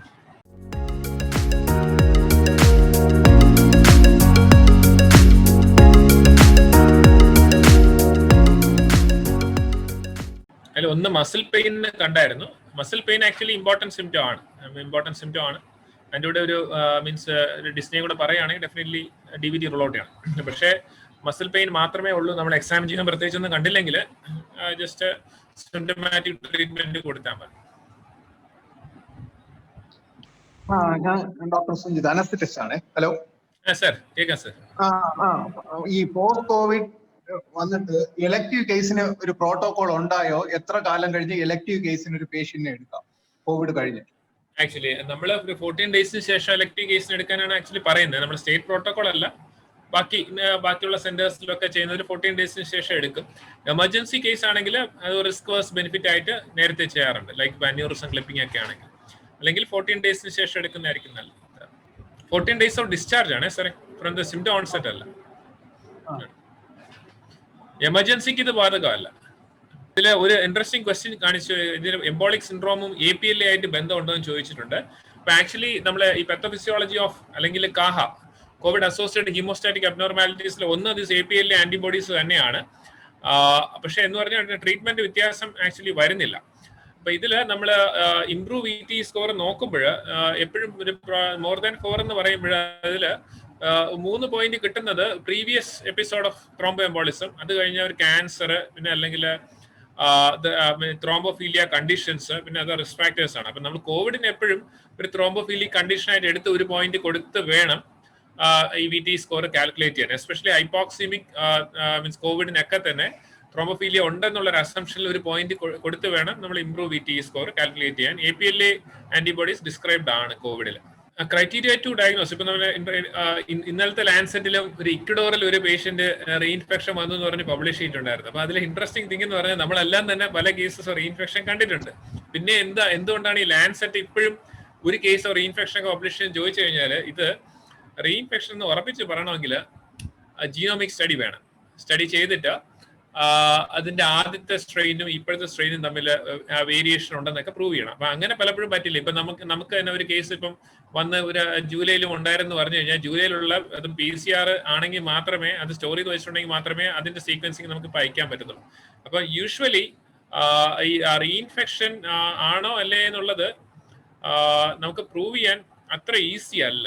എന്നാലും ഇപ്പൊ CDC പറയുന്നത് നമ്മളുടെ antibodies may protect you for 3 months. അപ്പൊ 3 monthsന് ഉള്ളില് നമ്മൾ അനാവശ്യമായി PCR ചെയ്യരുത്. Only if you are symptomatic then you should go four A PCR testing എന്നാണ്. ഓക്കെ, കാരണം PCR RNA ഷെഡിങ് പിക്കപ്പ് ചെയ്യാം, 104 days വരെ പിക്കപ്പ് ചെയ്യാൻ പറ്റും. പക്ഷെ എന്നാലും ഇപ്പൊ നമ്മൾ ഒരാളെ മീൻസ് കോവിഡ് ഡയഗ്നോസ് ചെയ്ത് കഴിഞ്ഞൊരു 1.5 മാസം കഴിഞ്ഞ് നമ്മുടെ അടുത്ത് വരെയാണ് patient is having flu like symptoms, antigen positive ആണെങ്കിൽ അത് നമ്മൾ റീഇൻഫെക്ഷൻ തന്നെ പറയേണ്ടി വരും. അത് പിന്നെ ജീനോമിക് സീക്വൻസിങ് ഉണ്ടെങ്കിലും ഇല്ലെങ്കിലും റീഇൻഫെക്ഷൻ എന്ന് പറയാം. ഈ റീഇൻഫെക്ഷന്റെ ഈ ഇപ്പം ECDC യൂറോപ്യൻ CDCയുടെ ഡോക്യുമെന്റ് ആണ് ഇതിന്റെ ഏറ്റവും ആധികാരിക ഡോക്യുമെന്റ്. അതിന്റെ അകത്ത് അറൌണ്ട് 26 കേസസ് മാത്രമേ ഇതുവരെ വേൾഡ് ഡിസ്ക്രൈബ് ചെയ്തിട്ടുള്ളൂ എന്ന് പറയുന്നത് പ്രൂവൻ കേസസ് ആണ്. അപ്പൊ അപ്പം തന്നെ പറയുന്നുണ്ട് ഈ നമ്പർ ആക്ച്വലി വളരെ വളരെ കുറവാണ്. ഈ 26 എന്നൊക്കെ പറഞ്ഞാൽ നമ്മൾ ഒത്തിരി കേസ് റീഇൻഫെക്ഷൻ മിസ് ചെയ്യുന്നുണ്ടായിരിക്കാം. കാരണം അറൌണ്ട് 60% അസിംറ്റമാറ്റിക് ഇൻഫെക്ഷൻ ഉള്ള ഒരു ഡിസീസിൽ ആദ്യം അസിംറ്റമാറ്റിക് ഇൻഫെക്ഷൻ ഇപ്പൊ നമുക്ക് തന്നെ വന്നിട്ടുണ്ടോ എന്ന് അറിയത്തില്ലല്ലോ. അപ്പൊ നമുക്ക് ഇനി രണ്ടാമത്തെ പ്രാവശ്യം വരുന്നത് സിംറ്റമാറ്റിക് ആയിട്ട് വരുന്നത് ചിലപ്പോൾ റീഇൻഫെക്ഷൻ ആയിരിക്കാം. So it's very difficult to quantify. ഇതിനെപ്പറ്റി അധികം പേടിക്കേണ്ട കാര്യമില്ല. കാരണം ആന്റിബോഡി ഡിപ്പെൻഡന്റ് എൻഹാൻസ്മെന്റ് ഇതുവരെ ഇതിൽ ഡിസ്ക്രൈബ്ഡ് അല്ല. ആന്റിബോഡി ഡിപ്പെൻഡന്റ് എൻഹാൻസ്മെന്റ് ഉണ്ടെങ്കിൽ മാത്രമേ സെക്കൻഡ് ഇൻഫെക്ഷൻ ഫസ്റ്റിനെ കാട്ടി സിവിയർ ആണ് എന്നുള്ളൊരു കോൺസെപ്റ്റ് വരുന്നുള്ളൂ, ഡെങ്കിനെ പോലെ. അങ്ങനെ ഒരു പ്രോബ്ലം കോവിഡ് ഇല്ലാത്തടത്തോളം we should not be that much bothered about reinfection. Only thing is that ഒരിക്കൽ ഇൻഫെക്ഷൻ വന്നു എന്ന് പറഞ്ഞാൽ നമ്മൾ we should not lower our guard. Masking എപ്പോഴും മെയിൻറ്റെയിൻ ചെയ്തേ പറ്റത്തുള്ളൂ. There is always a risk of reinfection. പല മെഡിക്കൽ കോളേജസ് ഇപ്പം PGസിനൊക്കെ 2-3 പ്രാവശ്യമൊക്കെ റീഇൻഫെക്ഷൻ വന്ന ആൾക്കാരുണ്ട്. സോ അതൊന്നും നമ്മൾ അതിനെപ്പറ്റി ഒന്നും അതിന്റെ മെക്കാനിസത്തിനെ പറ്റി ഒന്നും പേടിക്കേണ്ട ആവശ്യമില്ല. ഇവർക്ക് ആർക്കും തന്നെ ലേറ്റർ എപ്പിസോഡ്സ് മറ്റേതിനെക്കാട്ടി സീരിയസ് ആയിട്ട് വരുന്നില്ല. Okay, so the take home message should be that നമ്മൾക്ക് വന്നു കഴിഞ്ഞാലും മാസ്ക് മാറ്റരുത്. Persistent diarrhoea and treatment. രണ്ടാമത്തെ ചോദ്യം, what's the complication for a cirrhosis patient? Okay, persistent diarrhoea usually persistent diarrhoea കോവിഡിലെ ഒരു അക്യൂട്ട് ഫേസിൽ കാണാറുണ്ട്. അത് നമ്മൾ യൂഷ്വലി ട്രീറ്റ് ചെയ്യുന്ന പോലെ ട്രീറ്റ് ചെയ്യാറുള്ളൂ. കാരണം ഇതൊരു ഇൻഫ്ലമേറ്ററി ഇത് മെക്കാനിസം ആണ്. തനിയെ അങ്ങ് മാറും. ORS ഒക്കെ കൊടുക്കുമ്പോൾ തന്നെ മാറാറുണ്ട്. ഇപ്പൊ ICU പേഷ്യൻസിന് ഡയറിയ വന്നു കഴിഞ്ഞാൽ ഇപ്പം ക്ലോസ്റ്റും ഡിവിസിലും കൂടെ നോക്കണം. കാരണം നമുക്കൊരു 3 പേഷ്യൻസിന് CDF ഉണ്ടായിട്ടുണ്ട്. അത് പക്ഷേ PSC ലെവലിലൊന്നും ഒരിക്കലും CDF വരത്തില്ല. അത് ICU കെയറുമായിട്ട് ബന്ധപ്പെട്ടാണ് യൂഷ്വലി CDF വരുന്നത്. If the diarrhea, try to understand what sort of diarrhea. Large bowel diarrhea ആണോ small bowel diarrhea ആണോ നോക്കുക. Is associated blood in stools and all, abdominal pain ഒക്കെ ഉണ്ടായി. അപ്പം ഡയറിയ മാനേജ്മെന്റ് വല്ല കൊടുത്താൽ മതി. പ്രോബയോട്ടിക്സ് കൊടുക്കുന്നുണ്ട്, തെറ്റൊന്നുമില്ല. അല്ലാതെ അതിന് സ്പെസിഫിക് ഗൈഡ് ലൈൻസ് ഒന്നുമില്ല. രണ്ടാമത്തെ സിറോസിന്റെ കോംപ്ലിക്കേഷൻസ് അല്ലേ. സിറോസിന്റെ കോംപ്ലിക്കേഷൻസ് എന്ന് പറഞ്ഞു കഴിഞ്ഞാൽ we know that those patients with decompensated cirrhosis outcome is not very very good എന്ന് പറയാൻ പറ്റും. അല്ലാതെ അവർക്ക് എന്തെങ്കിലും പ്രത്യേകിച്ച് ഒരു പ്രോബ്ലം ഇപ്പൊ CKD പേഷ്യൻസിന് സിറോസിസിനും ന്യൂമോണിയ ARDS ഒക്കെ ആയിട്ട് പ്രോഗ്രസ് ചെയ്ത് അങ്ങ് പോകും. അവർക്ക് ഈ കോവിഡ് അസോസിയേറ്റഡ് ഹീമോസ്റ്റാറ്റിക് അബ്നോർമാലിറ്റീസ് ഉണ്ടാവാനുള്ള റിസ്ക്കും ഹയർ ആണ് എന്നേ ആക്ച്വലി പറയാൻ പറ്റത്തുള്ളൂ. നമ്മളെ റിയൽ പ്രോബ്ലം വരുന്നത് ഇവർക്കൊക്കെ D-dimer elevated ആണെങ്കിലും ഈസോഫേജിയൽ വെരിസസ് ഒക്കെ ഉണ്ടെങ്കിൽ it becomes a risk versus benefit sort of thing. Whether to give them heparin and all, അത് ഒരു റിസ്ക് വേഴ്സ് ബെനിഫിറ്റ് വെച്ച് മാത്രമേ ഡിസൈഡ് ചെയ്യാൻ പറ്റത്തുള്ളൂ. കാരണം ഇവരൊക്കെ ചിലപ്പോൾ ബ്ലീഡ് ചെയ്യാനുള്ള റിസ്ക് ഒക്കെ ഉണ്ട്. That is what makes treating COVID-19 in cirrhosis very very challenging, and those with decompensated cirrhosis very challenging. Sir, ഒരു ചോദ്യം, does the blood group have any significance? ഉണ്ടെന്ന് സ്റ്റഡീസ് ഉണ്ട്. A ഗ്രൂപ്പും O ഗ്രൂപ്പും തമ്മിൽ വ്യത്യാസം ഉണ്ടെന്നും A ഗ്രൂപ്പുകാർക്കാണ് പ്രശ്നമെന്നും O ഗ്രൂപ്പുകാർ കുറച്ചും കൂടെ പ്രൊട്ടക്റ്റീവ് ആണെന്നും ഇപ്പം വരാനുള്ള റിസ്ക് ഓഫ് ഇൻഫെക്ഷനും ദ പ്രോഗ്രഷൻ ടു സിവിയറിറ്റി ഒക്കെ O ഗ്രൂപ്പിന് കുറവും A ഗ്രൂപ്പിന് കൂടുതൽ എന്ന് സ്റ്റഡീസ് ഉണ്ട്. അത് ഞാൻ വിശ്വസിക്കുന്നില്ല. Okay, evidence is there. പക്ഷെ ഇതൊക്കെ തന്നെ മീൻസ് ഒബ്സർവേഷൻ സ്റ്റഡീസ് ആണ്, ഇതൊന്നും RCT ഒന്നും അല്ല. ഒത്തിരി പബ്ലിക്കേഷൻസ് ഉണ്ട് saying that A group is having a much more progression to severe disease എന്ന് പറഞ്ഞു. Sir, next question, sir, is there any increased risk of microthrombosis for women planning for pregnancy? വളരെ interesting question ആണ്. കാരണം ഈ pregnancy ഇതിൻ്റെ അകത്ത് ഒരു prothrombotic stage ആണ്. ക്വസ്റ്റ്യൻ അതല്ല, the risk of this thing prothrombotic in those are planning pregnancy എന്നുള്ളതാണ്. അപ്പം ഞാൻ പ്രഗ്നൻസിയുടെ കാര്യം പറഞ്ഞിട്ട് ഇതിലോട്ട് വരാം. ഈ പ്രഗ്നന്റ് ലേഡീസിന് the chance of venous thrombosis is actually higher than the general population. We know that. നമ്മുടെ ഇപ്പൊ റോയൽ കോളേജ് ഓഫ് ഒബ്സ്റ്റട്രീഷ്യൻസ് ഒക്കെ തന്നെ ഈ പ്രഗ്നൻസിയിൽ ഇപ്പൊ അഡ്മിറ്റഡ് ആണെങ്കിൽ the patient should B put on low molecular weight heparin എന്നൊക്കെ പറഞ്ഞ് കുറെ ഗൈഡ് ലൈൻസ് ഒക്കെ ഉണ്ട്. And that should extend for around say 42 days after delivery. ഇത് ഈവൻ നോർമൽ കണ്ടീഷൻസിലാണ് കേട്ടോ ത്രോംബോഫീലിയ ഉള്ള ആൾക്കാർക്ക് എന്നൊക്കെ പറയുന്നുണ്ട്. അപ്പൊ നമ്മൾ കോവിഡിന്റെ കാര്യത്തിൽ വിചാരിച്ചത് ഈ പ്രഗ്നൻസി എന്ന് പറഞ്ഞാൽ should be a risk factor for venous sinus thrombosis and arterial thrombosis എന്നാണ്. പക്ഷെ നമുക്ക് അങ്ങനെ കാണുന്നേ ഇല്ല കേട്ടോ. പക്ഷെ പ്രോബ്ലം എന്ന് പറഞ്ഞാൽ ഡി ഡൈമർ വെച്ചിട്ട് അസസ് ചെയ്യാൻ വളരെ വളരെ ബുദ്ധിമുട്ടാണ് പ്രഗ്നൻസിയിൽ. ഇപ്പൊ usually D dimer less than 500 ആണ് നോർമലായിട്ട് നമുക്കൊരു അഡൽട്ടിൽ എടുക്കുന്നെങ്കിൽ, ഇപ്പൊ മോർ ദാൻ 500 ആണ് അബ്നോർമൽ ആയിട്ട് എടുക്കുന്നെങ്കിൽ, പ്രഗ്നൻസിയിൽ ഇപ്പൊ തേർഡ് ട്രൈമസ്റ്ററിൽ 2.2 വരെ നോർമൽ വാല്യൂ ആണ്. അപ്പം ഒരു 2 എന്ന് പറഞ്ഞൊരു വാല്യൂ അല്ലെങ്കിൽ 2000 എന്ന് പറഞ്ഞ വാല്യൂ പ്രഗ്നൻസിയിൽ വലിയൊരു കാര്യമല്ല. ഓക്കെ, അപ്പം പ്രഗ്നൻസിയിൽ ഫസ്റ്റ് ട്രൈമസ്റ്ററിലെയും സെക്കൻഡ് ട്രൈമസ്റ്ററിലെയും തേർഡ് ട്രൈമസ്റ്ററിലെയും cut offs are different. When you are planning anti coagulation pregnancy you should keep that in mind. അതായത് തേർഡ് ട്രൈമസ്റ്ററിൽ ഒരു വാല്യൂ ഒരു 2000 നാനോഗ്രാം അല്ലെങ്കിൽ ഒരു 2 മൈക്രോഗ്രാംസ് എന്ന് പറഞ്ഞ് കിട്ടിക്കഴിഞ്ഞാലും that is actually normal in third trimester of pregnancy. അത് വെച്ച് ആന്റികോഗുലേറ്റ് ചെയ്യാൻ പോകരുത്. അപ്പം we should know the pregnancy cut offs. അപ്പോൾ ഈവൻ എന്നാൽ പോലും പ്രഗ്നൻസിയിൽ നമ്മൾ അത്രത്തോളം ആർട്ടീരിയൽ അല്ലെങ്കിൽ വീനസ് ത്രോംബോസിസ് കാണുന്നില്ല. The mechanism actually we don't know. അപ്പൊ അതുകൊണ്ട് തന്നെ ഈ പറഞ്ഞ ആ ക്വസ്റ്റ്യനിൽ നമ്മൾ ഈ ഒരു ലേഡി പ്രഗ്നന്റ് ആവാൻ പോവുകയാണെങ്കിൽ ഇത് ഈസ് ദർ ഇൻക്രീസ് റിസ്ക് എന്ന് ചോദിച്ചു കഴിഞ്ഞാൽ ഇല്ല എന്ന് വേണം പറയാൻ വേണ്ടി. ഇപ്പം there are so many studies coming in from the west, that is international society of haematology and transfusion medicine ഒക്കെ പറയുന്നത് ഈ കോവിഡില് സാധാരണ ഒരു വൈറൽ ന്യൂമോണിയ അല്ലെങ്കിൽ കമ്മ്യൂണിറ്റി അക്യൂർഡ് ന്യൂമോണിയ അപേക്ഷിച്ചിട്ട് ത്രോംബോസിനുള്ള റിസ്ക് അത്ര ഹയർ അല്ല എന്നാണ് പറയുന്നത്. You just require the standard of care മതി. അല്ലാതെ നമ്മൾ ഈ പറയുന്ന പോലെ തെറാപ്യൂട്ടിക് ആന്റികോഗുലേഷൻ ഒക്കെ വേണ്ട എന്ന് പറഞ്ഞുള്ള സ്റ്റഡീസ് വരെ വന്ന് തുടങ്ങിയിട്ടുണ്ട്. We cannot totally agree with that. എന്നാലും ഒരു റിസ്ക് വേഴ്സസ് ബെനിഫിറ്റ് നോക്കി മാത്രമേ ആന്റികോഗുലേഷനെ പറ്റി നമുക്ക് കൺസിഡർ ചെയ്യാൻ പറ്റത്തുള്ളൂ. അപ്പൊ എല്ലാ പ്രഗ്നന്റ് എല്ലാ ലേഡീസും going into pregnancy are they at risk എന്ന് ചോദിച്ചു കഴിഞ്ഞാൽ അല്ല എന്ന് തന്നെ പറയേണ്ടി വരും. പക്ഷേ ഒരു IVF ഒക്കെ എടുത്ത് കുറെ പ്രൊജസ്ട്രോൺ ഇഞ്ചക്ഷൻ ഒക്കെ എടുത്തിട്ട് വരുന്ന ഒരാൾക്ക് the risk of thrombosis definitely is going to be higher. Longevity of rest advised for Cat B patient, and what are the precautions to be taken to prevent post-COVID problems? Okay, അതിൻ്റെ അകത്ത് means എത്ര നാൾ rest വേണമെന്ന് ചോദിച്ചു കഴിഞ്ഞാൽ നമ്മൾ ഈ ഡിസ്ചാർജിന് ശേഷമുള്ള 7 days ഓഫ് റെസ്റ്റ് ഇപ്പോൾ എല്ലാവർക്കും കിട്ടുന്നത് തന്നെയാണ്. അത് കഴിഞ്ഞിട്ട് എത്ര നാൾ റെസ്റ്റ് എന്ന് പറഞ്ഞാൽ നമുക്കത് ജനറലൈസ് ചെയ്ത് പറയാൻ പറ്റത്തില്ല, ഇൻഡിവിജ്വലൈസ് ചെയ്തേ ആക്ച്വലി പറയാൻ പറ്റത്തുള്ളൂ. പിന്നെ പോസ്റ്റ് കോവിഡ് സിൻഡ്രോം എങ്ങനെയാണ് നമുക്ക് പ്രിവെന്റ് ചെയ്യാൻ പറ്റുക എന്ന് ചോദിച്ചു കഴിഞ്ഞാൽ അതിനൊരു പ്രത്യേകിച്ചൊരു മറുപടി പറയാൻ പറ്റില്ല. The thing will be COVID വരാതെ നോക്കുക എന്നുള്ളത് മാത്രമേ ഉള്ളൂ. അതായത് സിംറ്റംസ് കുറവാണെങ്കിൽ the chance of developing the post COVID syndrome is also less.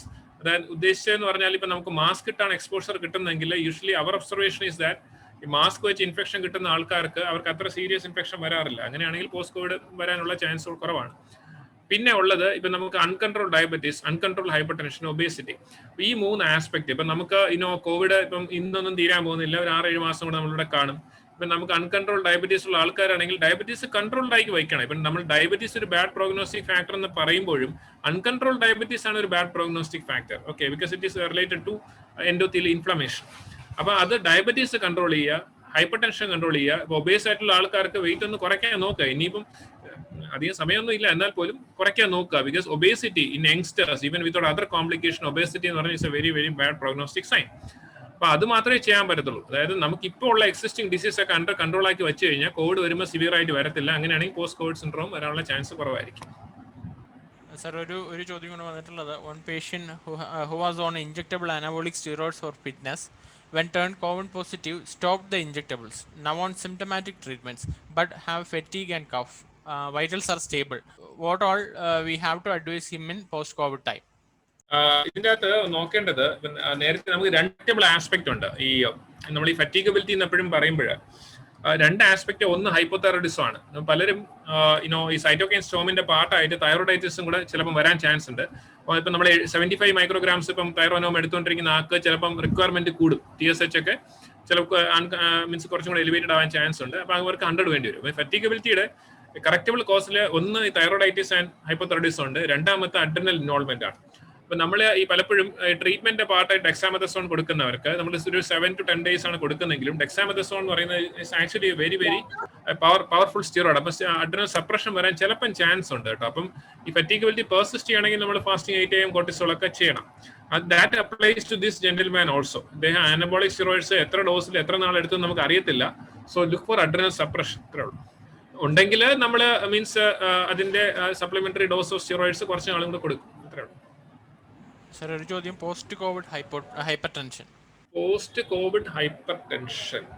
Okay, post COVID hypertension I don't know. Post COVID hypertension it is possible, കാരണം renin angiotensin axis is disturbed in COVID-19.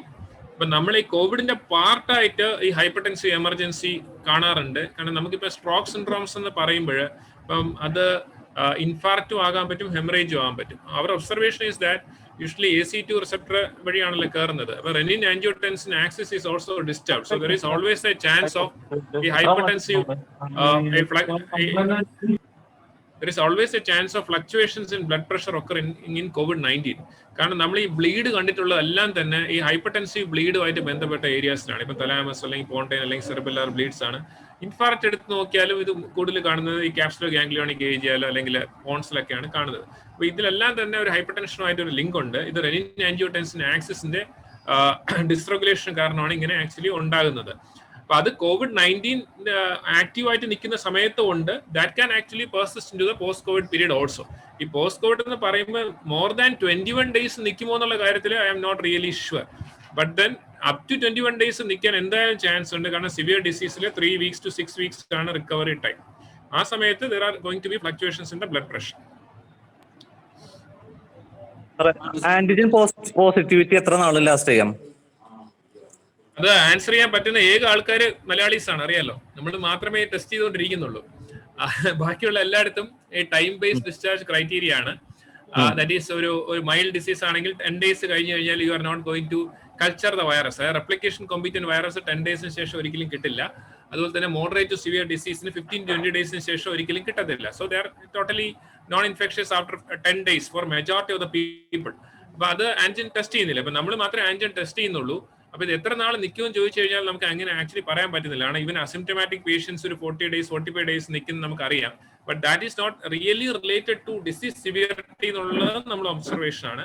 നമ്മള് ഒരു 14 വയസ്സായിട്ടുള്ള ഒരു പയ്യൻ, 14 years old boy, അയാള് positive ആണ്. He's symptomatic. Mainly symptom എന്ന് പറഞ്ഞാൽ general വീക്ക്നെസ്സും അങ്ങനത്തെ കാര്യങ്ങളൊക്കെയാണ്, ലോസ് ഓഫ് അപ്പിറ്റേറ്റ് അങ്ങനത്തെ കാര്യങ്ങളൊക്കെയാണ് പറയുന്നത്. അപ്പൊ അയാൾക്ക് റിപ്പീറ്റഡ് ആയിട്ട് ചെയ്തു, കാരണം സിംറ്റംസ് പറയുന്ന കാരണം ചെയ്തു. അപ്പൊ 4 തവണ ചെയ്തു, 4 തവണയും പോസിറ്റീവ് ആണ്. ഇപ്പൊ ഒരു 45th day ആയി. അടുത്തത് ഇനിയിപ്പോ വെള്ളിയാഴ്ച ചെയ്യാന്ന് വിചാരിക്കുന്നു, പ്രത്യേകിച്ച് ഈ ഇലക്ഷന്റെ ബാക്ക്ഗ്രൗണ്ടിൽ. അപ്പൊ അവരുടെ വീട്ടുകാരൊക്കെ ക്വാറന്റൈനിൽ ഇരുത്തേണ്ട കാര്യങ്ങൾ എങ്ങനെയാണ്?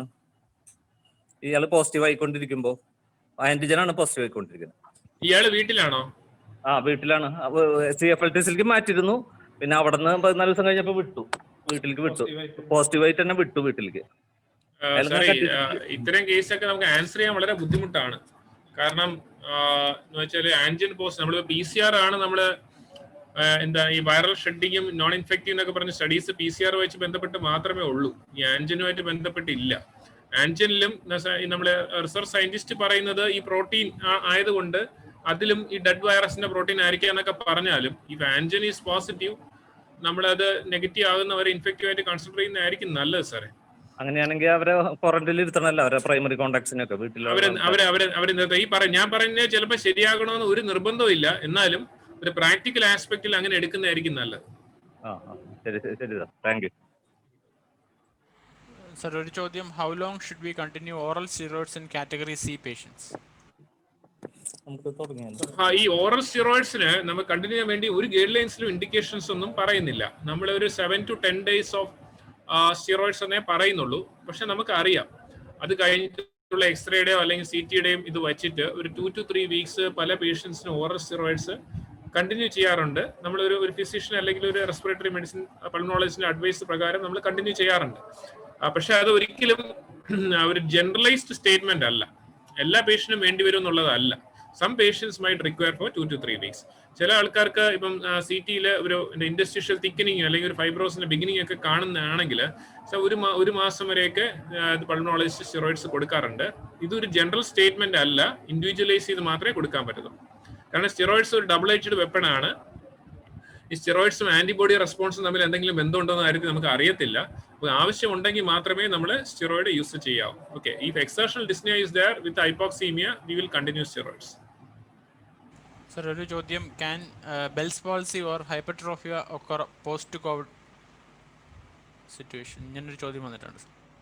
2 രീതിയിൽ വരാൻ പറ്റും. എന്ന് വെച്ചാൽ ഒന്ന് ഈ ബ്രെയിൻ സ്റ്റെം സ്ട്രോക്ക് വന്നിട്ട് വരാൻ പറ്റും. രണ്ടാമത്തത് ഡീമൈലിനേഷൻ വന്നിട്ടും വരാൻ പറ്റും. It's not a very very common phenomena but can occur. കാരണം ഇത് രണ്ട് കോംപ്ലിക്കേഷൻസും വെൽ ഡിസ്ക്രൈബ്ഡ് ആണ്. Neurological axis involvement in COVID-19 ഡീമൈലിനേഷനും സ്ട്രോക്ക് സിൻഡ്രോംസും ഡിസ്ക്രൈബ്ഡ് ആണ്. അങ്ങനെ വരാൻ പറ്റും. അല്ലാതെ നമ്മൾ ഈ ബെൽസ് പാൽസി അല്ല, LMN ഫേഷ്യൽ പാൽസി എന്നാണ് ഞാൻ ആൻസർ ചെയ്തത് കേട്ടോ, ബെൽസ് പാൽസി എന്നുള്ള അല്ല. ഓക്കെ, LMN ഫേഷ്യൽ പാൽസി ഇങ്ങനെ വരാൻ പറ്റും. ഇനി അടുത്ത ബെൽസ് പാൽസിയിലോട്ട് വരാം. അതായത് റാംസേ ഹണ്ട് സിൻഡ്രോം പോലെ ഹെർപ്പസ് കാരണം വരാൻ പറ്റും എന്ന് ചോദിച്ചു കഴിഞ്ഞാൽ steroids use of steroids can lead to reactivation of herpes. That is a well known thing. Use of steroids can also lead to aspergillus superinfection. This is also well known. അപ്പോൾ അതിന്റെ പാർട്ടായിട്ട് herpes related ആയിട്ടുള്ള LMN facial palsy വരാൻ പറ്റും. Okay, so LMN facial palsy can occur in 3 ways. ഒന്ന് brain stem stroke, രണ്ട് demyelination, third എന്ന് പറയുന്നത് as a part of reactivation of herpes and Ramsay Hunt syndrome.